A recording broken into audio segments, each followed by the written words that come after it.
আসসালামু আলাইকুম।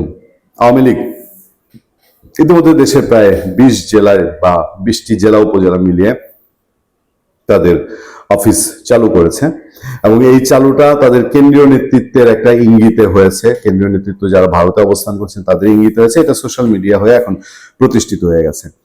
এবং দেশের ভেতরেও আরেকটা সত্য এখন প্রতিষ্ঠিত হয়ে গেছে। সেই সত্য হলো যে বিএনপি এখানে একটা খুব কৌশলী ভূমিকা পালন করছে। তারা দেখেও না দেখার ভান করছে, তারা সবকিছুই জানে। আওয়ামী লীগের নেতৃত্ব প্রায় মাঠে নেমে যাচ্ছে।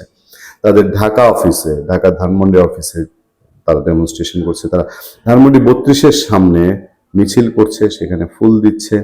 তারা গুলিস্তানে মিছিল করছে, তারা ঢাকায় বিভিন্ন জায়গায় অফিসের সামনে দাঁড়াচ্ছে। সে তাৎক্ষণিক হোক আর যেভাবে হোক, এবং সারা দেশের বিভিন্ন জায়গায় একই রকমই হচ্ছে। সেসব জায়গার ক্ষেত্রে কোথাও কোথাও ছাত্রলীগ, আওয়ামী লীগের কেউ কেউ ফুল দিতে গিয়ে, শ্রদ্ধা দিতে গিয়ে আটক হয়েছেন বটে। কিন্তু এটা যে মেসিভ পরিমাণ হচ্ছে, যে পরিমাণ এটার ডেমনস্ট্রেশন হচ্ছে, সেই পরিমাণে সরকার যে এটা আসলে বাধা দিতে চাচ্ছে না, এটা মোটামুটি পরিষ্কার যে সরকার আপাতত এটাকে বাধা দেওয়ার কৌশলে যাচ্ছে না, মানে খুব ডিস্ট্রাকটিভ মুডে, যেটা এনসিপি চায় বা যেটা এনসিপির আরো যারা পিতা পার্টি বা শীর্ষ পার্টি, যেমন ধরেন এনসিপি কে বলা হয়তো জামাতের বি টিম, এটা অনেক আগে থেকে বলা হতো, এখন মোটামুটি প্রতিষ্ঠিত জামাতের সঙ্গে জোট করার পরে। তো তাদের যদি উচ্চ স্তর বলা হয় তাহলে জামাত, আবার যদি নিম্ন স্তর বলা হয় তাহলে যে ইনকিলাব মঞ্চ টঞ্চ, এরা যেটা চায় যে না এখনই হাত দিক। দেখলাম আসিফ মাহমুদ না তো নাসিরউদ্দিন পাটোয়ারি, সম্ভবত নাসিরউদ্দিন পাটোয়ারি আপনার বলছে যে আমরা যদি এখন আওয়ামী লীগের অফিস খোলা প্রতিরোধ করতে যাই তাহলে তো স্বরাষ্ট্রমন্ত্রী আমাদেরকে মপ করছি বলে পেটাবে, জেলে দিয়ে দিবে। মানে তাদের মপ করার খায়েশ, মানে অসৎ উদ্দেশ্যটা এখনো রয়ে গেছে, মপটা তারা করতে চায়।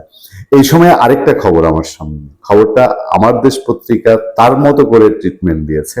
সে বলছে যে প্রেস ক্লাবে আওয়ামী পন্থী সাংবাদিকদের শোডাউন। এই জায়গায় আমার একটু সে আছে, আমি সেটা বলতে চাই আপনাদেরকে। তার আগে একটু শুনেন। ফ্যাসিস্ট হাসিনা সরকারের পতনের 1.5 বছর পর জাতীয় প্রেস ক্লাবের সামনে প্রকাশ্যে শোডাউন করেছে আওয়ামীপন্থী সাংবাদিকরা। জুলাই বিপ্লবে ক্ষমতাচ্যুত হয়ে ফ্যাসিস্ট শেখ হাসিনা ভারতে পালিয়ে যাওয়ার পর প্রথমবারের মতো প্রেস ক্লাবের সামনে জড়ো হয়ে মানববন্ধন করে তারা। এ সময় তাদের জয় বাংলা, জয় বঙ্গবন্ধু সহ নানা স্লোগান দিতে দেখা যায়। নতুন সরকার গঠনের 4 দিনের মাথায় শনিবার আওয়ামীপন্থী সাংবাদিকরা এই শোডাউন করেন। গত কয়েকদিনে রাজধানী সহ দেশের বেশ কয়েকটি স্থানে কার্যক্রম নিষিদ্ধ আওয়ামী লীগ ও তার সহযোগী সংগঠনের নেতাকর্মীরা দলীয় কার্যালয়ে তালা খুলে মিছিল ও স্লোগান দিয়েছে বলে খবর পাওয়া গেছে। প্রত্যক্ষদর্শীরা জানান, ঢাকা সাংবাদিক ইউনিয়নের আওয়ামী অংশের সভাপতি সাজ্জাদ আলম খান অপু ও সাধারণ সম্পাদক আক্তার হোসেনের নেতৃত্বে বেশ কয়েকজন সাংবাদিক গতকাল ভোরে প্রেস ক্লাবের সামনে ফুটপাতে জড়ো হন। সেখানে তারা সংক্ষিপ্ত সময়ের জন্য মানববন্ধন করেন বলে জানা গেছে। পরে এসব নেতৃবৃন্দ 21শে ফেব্রুয়ারি উপলক্ষে কেন্দ্রীয় শহীদ মিনারে গিয়ে আওয়ামীপন্থী ঢাকা সাংবাদিক ইউনিয়নের নামে ফুল দিয়ে শ্রদ্ধা জানান। শ্রদ্ধা নিবেদন শেষে তাদের কয়েকজন আবার প্রেস ক্লাবে ফিরে আসেন। এ সময় তারা প্রেস ক্লাবের নিচতলায় অবস্থিত ডিওজে কার্যালয়ের সামনে এসে স্লোগান দেন। স্লোগান দিয়ে তারা ডিওজের বন্ধ কার্যালয় খুলে দেওয়ার দাবি তোলেন। এসব ছবি ও ভিডিও ফেসবুকে শেয়ার করে উল্লাস প্রকাশ করতে দেখা গেছে তাদের।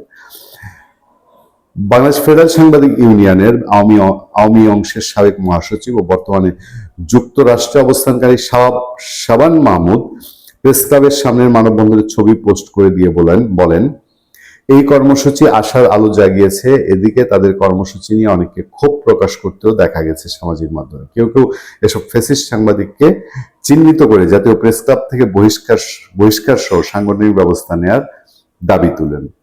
এই হচ্ছে মোদ্দা ঘটনা। ঘটনা কি জানেন? আমি ব্যক্তিগতভাবে জাতীয় প্রেস ক্লাবে যাই, জাতীয় প্রেস ক্লাবের প্রতি শ্রদ্ধাশীল, জাতীয় প্রেস ক্লাবের নেতৃত্বের প্রতি শ্রদ্ধাশীল। কিন্তু আমাদের জাতীয় প্রেস ক্লাব সবসময়, এটা সেই আওয়ামী লীগ সরকারের সময় কোনো সাংঘাতিক এটার পলিটিসাইজেশন হয়েছে এবং পলিটিক্যাল লেজুর ভিত্তি করে সেখানে সভাপতি সেক্রেটারি হন।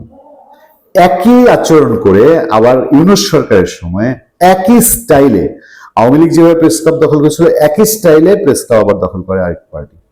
একই স্টাইলে এখন আবার আরেক পার্টি দখলের পায়তারা করছে, এবং একই স্টাইলে আওয়ামী লীগ আবার ফিরে আসার চেষ্টা করছে। মানে আমাদের সাংবাদিকদের যে স্বকীয়তা, স্বতন্ত্রতা, সেটা আসলে কোন জায়গা, এবং এই যে আওয়ামী পন্থী ডিওজে, বিএনপি পন্থী ডিওজে, এগুলো আসলে আমাদের মেইন স্ট্রিম মিডিয়ায় যারা সাংবাদিকতা করেন, মানে যারা পুরোদস্তুর পেশাদার সাংবাদিকতা করেন, তারা এগুলোর সঙ্গে খুব কম থাকেন, গাবাচিয়ে চলার চেষ্টা করেন। এরপরও সাংবাদিকদের স্বার্থ, নিরাপত্তা, সরকারের সঙ্গে বার্গেনিং, অনেক সময় মালিক পক্ষের সাথে যখন বিভিন্ন ইস্যু নিয়ে মালিকরা স্বেচ্ছাচারিতার সাথে যেভাবে ইচ্ছা সেভাবে আপনার তারা সাংবাদিকদের চাকরিচ্যুত করে, সাংবাদিকদের অন্যায় কাজে ব্যবহার করে, তখন যারা পেশাদার সাংবাদিক তারা যখন বিপদে পড়ে, তখন ওই নাই দেশে ভোটকালাই সন্দেশের মতন এই সংগঠনগুলোই আবার কিছু না কিছু পাশে দাঁড়ায়। তো এই টকঝাল মিষ্টিতে এই সংগঠনগুলো চলে। বাট ওই যে সরকার আসে, সেই সরকারের সাথে গা ভাসানোর জন্য একটা অংশ উঠে পড়ে লাগে। এর থেকে হয়তো যে বাংলাদেশ যেরকম পরিত্রাণ পাচ্ছে না অনেক কটু রাজনীতির সিচুয়েশন থেকে, তেমন সাংবাদিকরাও হয়তো এই জায়গা থেকে পরিত্রাণ পেতে আরো আরো অনেক বেশি বিবর্তনের মধ্যে দিয়ে যেতে হবে। ভালো থাকবেন, সুস্থ থাকবেন। আপনার সাথে আমি আতিকুর রহমান, পূর্ণিয়া।